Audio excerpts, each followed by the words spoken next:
Campaigners say the Prime Minister's pledge to take action against a stinking landfill site will not be enough to stop the stench. Boris Johnson said Wally's quarry in Newcastle-under-Lyme will be capped next month to contain the horrible odours. But locals say the only solution is to remove the operator's permit.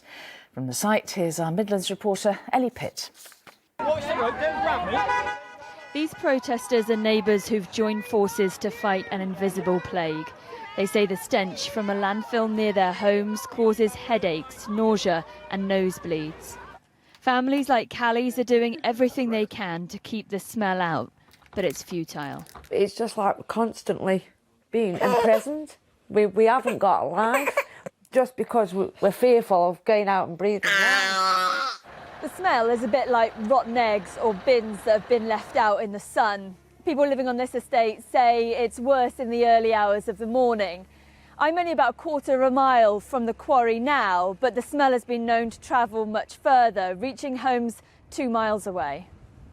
Last year, the local council received 22,000 complaints about the quarry, and 43,000 were made to the Environment Agency. That means on average 179 complaints were made every day about the smell last year.